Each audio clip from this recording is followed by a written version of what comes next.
Have you ever wondered what happens to the soul in that mysterious place between heaven and earth, where mercy burns brighter than any fire? Long before the world knew her name, a young nun named Helena Kowalska walked silently through the halls of a Polish convent. Heaven, however, would one day call her Saint Faustina. She wasn't a scholar or a person of great influence. She was a humble soul who loved God with a pure and burning devotion. The year was 1931. Europe was trembling on the edge of storms and wars no one could yet imagine. In that shadowed world, Faustina began to see and hear things no one else could: visions of eternity, the voice of Jesus, and scenes that shook her very soul. But among all her experiences, one vision pierced her heart more deeply than any other: the vision of Purgatory. One evening, while praying in her small cell, the light around her began to fade. A gray mist filled the room. Suddenly, an angel appeared before her and said, "I am to lead you to a place where souls are purified." In an instant, she was no longer in her convent. She found herself standing in a vast space suspended between heaven and earth, filled with a dim, gray light and a strange burning stillness. The air was heavy with the scent of fire, not a fire that destroys, but one that purifies. All around her, countless voices rose, crying, praying, longing. They prayed fervently, but to no avail for themselves. Only we can help them. Faustina felt their pain, not of the body, but of the heart.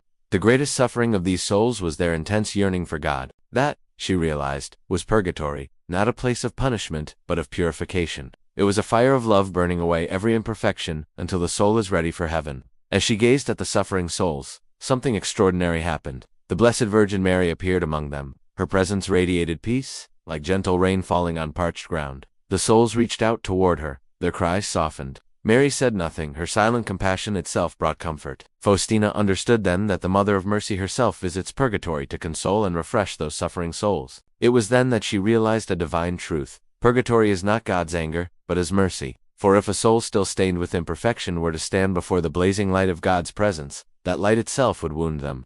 Purgatory, she understood, is mercy's final touch, the love that heals before the soul meets its Creator face to face. Trembling after her vision, Faustina asked, "Lord, what can I do for them?" And within her heart, she heard the answer: pray and do acts of mercy.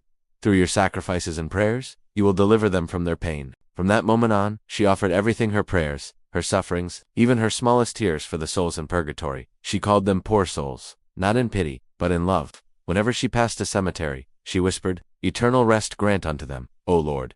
Her life became a bridge between earth and eternity. Yet hidden within that vision was a mystery, even deeper, a secret that Jesus himself would later reveal: how to avoid purgatory altogether. In later visions, Faustina saw God's mercy as a river of fire, fire that purifies but also transforms. She began to realize that if that divine fire burns in the heart now, if mercy transforms us while we live, then there will be no need for purgatory after death. Jesus said to her, "When a soul does my will completely, it will not experience purgatory." The path to avoid purgatory, he told her, was not through fear, but through union with God's will, to live so united with Him that purification happens now, not later. Her life became a living paradox: suffering and peace intertwined. Her body weakened, yet her spirit grew radiant. She discovered that pain, when offered in love, becomes mercy itself. Faustina came to understand that purgatory was not a place of despair, but of hope. She wrote, "The souls in purgatory suffer greatly, yet they are at peace. They know heaven is near. They are," she said, "the happiest of the suffering, for they are certain of God's love. Their agony is not punishment. It is longing, the yearning of love, not yet complete." She asked Jesus, "Lord, why must souls go there if you are so merciful?" And he answered, "My mercy does not destroy justice. It fulfills it. Every soul must be spotless before entering heaven. Purgatory is the final touch of my mercy." Faustina realized the flames of purgatory were not flames of punishment, but of divine love resisted. "The fire of purgatory," she wrote, "is the same fire as the love of God. The difference is that in purgatory, the soul resists it. In heaven, it rejoices in it. Every act of humility, every moment of forgiveness, every hidden sacrifice, these are sparks of purification that begin here, not later." As her journey continued, Faustina discovered that purgatory could be shortened. Heaven erased it, through grand miracles, but through trust. Jesus revealed to her, "Distrust wounds my heart more than sin itself. The souls that do not trust in my goodness offend me most." Many souls, he told her, end in purgatory not because God wills it, but because they never fully trusted His mercy. They believed in His power, but doubted His tenderness. They confessed, but still carried guilt. They prayed, but feared His justice more than they trusted His love. That small fear, that hesitation, becomes the wall that purgatory must burn away after death. But when a soul destroys that wall through absolute trust, there is nothing left to purify. "The greater the trust a soul places in my mercy," Jesus said, "the greater is my generosity toward it." Jesus then gave her a gift that would shake the gates of eternity, the chaplet of divine mercy. He said, "Through this chaplet, you will obtain everything, if what you ask for is according to my will." When prayed for the dying, he promised, "I will stand between the Father and the dying soul, not as the just judge, but as the merciful Savior." Faustina saw this power with her own eyes. She once prayed the chaplet for a dying sister, and that night, the sister appeared to her, radiant and free, whispering, "Your prayer drew me out of the place of purification." Faustina wept for joy. She understood that mercy travels faster than death. Through prayer, sacrifice, and trust, the living could help the dead, freeing them from the flames of longing. Finally, Jesus revealed the crown of his message, the Feast of Divine Mercy, to be celebrated on the first Sunday after Easter. On that day, he said, "The very depths of my mercy are open.